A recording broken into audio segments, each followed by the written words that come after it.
এই caretaker government যে আদেশ, যে বিধান, সেটা আমরা কনস্টিটিউশনের সন্নিবেশিত করেছিলাম।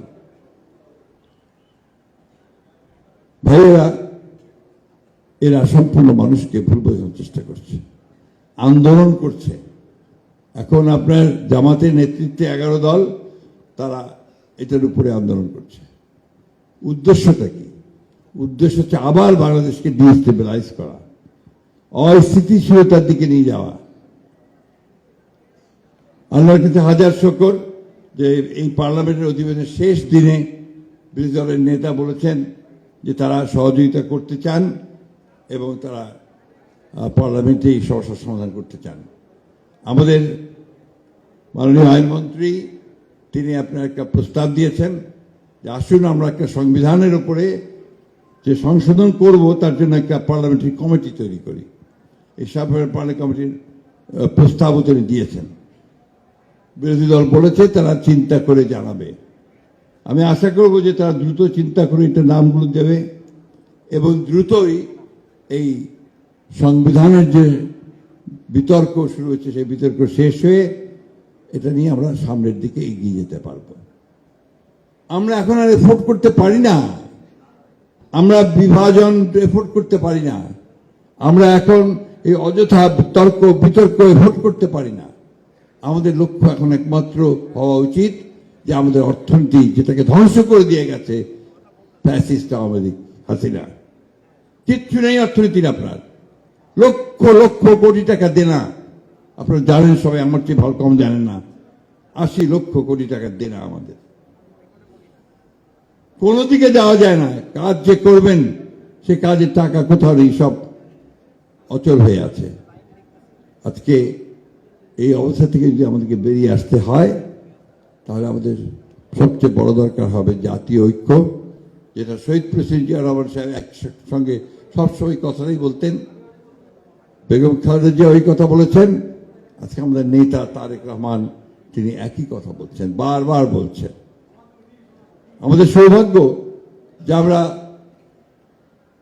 ওই আপনারা যাই বলেন নাকি, যেভাবে চিহ্নিত করেন, পারিবারিক বলেন আর যাই বলেন, কিন্তু এটা তো বাস্তব কথা যে নেতা হিসেবে জনগণের কাছে গ্রহণযোগ্য তো হয়েছেন তো এরাই। শহীদ প্রেসিডেন্ট জিয়া রহমানের মৃত্যু দিয়ে, তার জানাজা দিয়ে সেটা প্রমাণিত হয়েছে। ঠিক একইভাবে দেশনেত্রী বেগম খালেদার জানাজাতেও সেটা প্রমাণিত হয়েছে যে এই দেশের মানুষ সত্যিকার অর্থে যদি কাউকে তারা নেতা হিসেবে মেনে থাকে, ভালোবাসায় দিয়ে মেনে থাকে, শহীদ প্রেসিডেন্ট জিয়া রহমান এবং আমাদের দেশনেত্রী বেগম খালেদা জিয়া। কি অভাবনীয়! আমি বিস্মিত হয়ে দাঁড়িয়ে দাঁড়িয়ে দেখছিলাম যে লক্ষ লক্ষ মানুষ তারা আপনার নিয়ম করে লাইনে দাঁড়াচ্ছে, কাতারে দাঁড়াচ্ছে, কোথাও কোনো শব্দটি নেই। অথচ আমাদের অন্যান্য মিটিং যখন হয় তখন কত রকমের স্লোগান, কত রকমের কথা, ধাক্কা ধাক্কি হয়, একটা শব্দ নেই কোথাও। যখন জানাজা শুরু হলো, গোটা ঢাকা পিন ড্রপ সাইলেন্স। এটা অভাবনীয়। People's acceptance.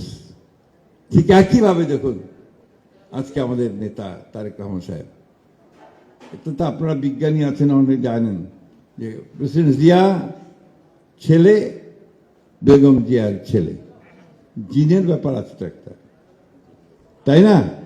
কে আমাদের তো সব ডাক্তার সাহেবরা আছেন, জিনের ব্যাপার আছে না? তো সেই জিন তো তার মধ্যে আছে, সেই জিন তার মধ্যে আছে বলেই দেখবেন যে দিন রাত পরিশ্রম করছেন এবং এখন পর্যন্ত একটা খারাপ কথা তার মুখ দিয়ে উচ্চারিত হয়নি। পার্লামেন্টের সেদিনের জন্য বলেছেন যে আসেন, লেট আস ওয়ার্ক টুগেদার, আমরা একসাথে কাজ করি। এটাই হচ্ছে আমাদের বিএনপির, আমাদের নেতার, আমাদের জিয়া রহমান, খালেদা জিয়া এবং আমাদের নেতার বৈশিষ্ট্য। আমি বক্তব্য পারবো না, আপনার কাছে আমার আকুল আবেদন, আমরা আর কতদিন এই পৃথিবীতে থাকবো জানি না। জেনারেশন একটা আছে, যে আমাদের ভাইস প্রেসিডেন্ট সাহেব আছেন একজন, তিনিও মুক্তিযোদ্ধা, আমিও ওই সময়কার মানুষ, আপনার তার পরের জেনারেশনের মানুষ, তার পরের জেনারেশন এখানে আছেন। Let us all try to forget everything এবং let us build our nation. আমরা অনেক পিছিয়ে আছি, অনেক পিছিয়ে। পৃথিবী হচ্ছে প্রতিযোগিতার পৃথিবী। আমাকে বলার দরকার নেই টেকনোলজি কোথায় চলে গেছে। এআই দিয়ে এখন সবকিছু হয়, আর্টিফিশিয়াল ইন্টেলিজেন্স। আজকে দেখলাম আমেরিকার সিদ্ধান্ত নিয়েছে তাদের মিলিটারিকে তারা এআই দিয়ে সমৃদ্ধ করবে। আছে যতটুকু আছেন আরো বেশি করবে।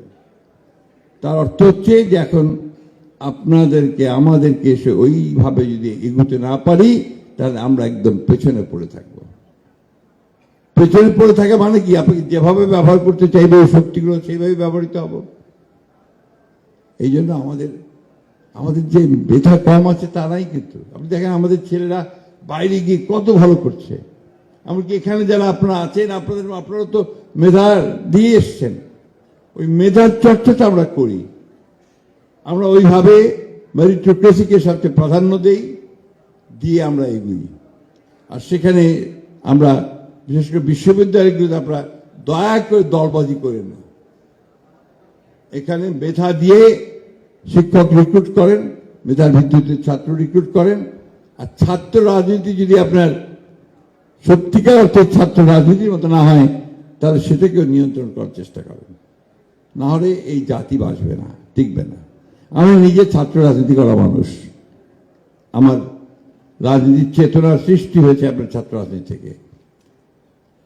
কিন্তু আমি আজকে এই কথা বলতে বাধ্য হচ্ছি, এটাকে যদি আপনারা সঠিক খাতে প্রভাবিত না করতে পারেন, এটা বাংলাদেশের বহু ক্ষতি করেছে অতীতে, আর ক্ষতি হতে দেন না।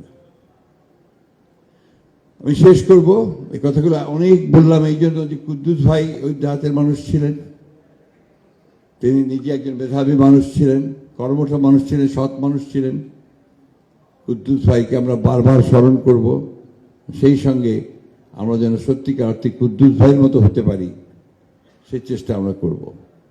আর আমরা যার নাম নিয়ে এই সংগঠনটা তৈরি করেছেন, জিয়া পরিষদ, সেই জিয়াউর রহমানকে মানুষের কাছে তুলে ধরার জন্য তার জীবন, তার রাষ্ট্র পরিচালনা, তার বিভিন্ন দিকগুলো তুলে ধরতে পারলে আমার মনে হয় গোটা জাতি উপকৃত হবে।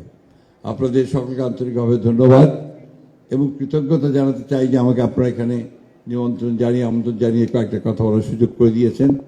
সব শেষে আমি আমাদের কুদ্দুস ভাই, ডাক্তার অধ্যাপক